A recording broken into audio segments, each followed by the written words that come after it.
आणि आज या प्रसंगी संत शिरोमणी वैराग्यमूर्ती तुकोबाराय यांच्या तपोभूमीचा जो विध्वंस सरकारने केलेला आहे हे षडयंत्र जे आहे हे षडयंत्र आजचं नाही.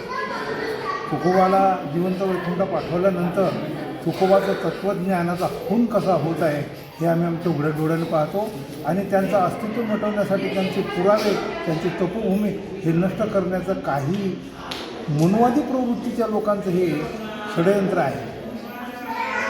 कारण वारकरी संप्रदाय हा चातुर्वर्ण्याच्या विरोधामध्ये आणि समतेचं प्रतीक म्हणून आहे आणि समाजामध्ये ऐक्य, जातीवाद, पंथवाद, संप्रदायवाद हा सर्वांना नष्ट करून समाजाचा ऐक्य साधणं आणि भक्तिमार्गातून आध्यात्मिक व्यासपीठावरून समाजामध्ये क्रांती घडवण्याचं एक कार्य करत आहे.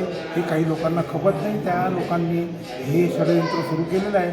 आपलं अस्तित्व जर कायम ठेवायचं असेल वारकरी संप्रदायाचं किंवा आपलं स्वतःचं पुढच्या भवितव्य आपल्या पुढील पिढीचं भवितव्य घडवायचं असेल तर वारकरी संप्रदायाच्या तत्त्वज्ञानाचं संरक्षण करणं, त्या तपोभूमीचं संरक्षण करणं, त्याचे जे काही ज्या ठिकाणी जे त्यांचे जे एव्हिडन्स असतील, पुरावे असतील ते पुरावे ते आपण त्याचं संरक्षण करणं अतिशय महत्त्वाचं आहे आणि आपण प्राणपणाला लावून हे काम केलं पाहिजे.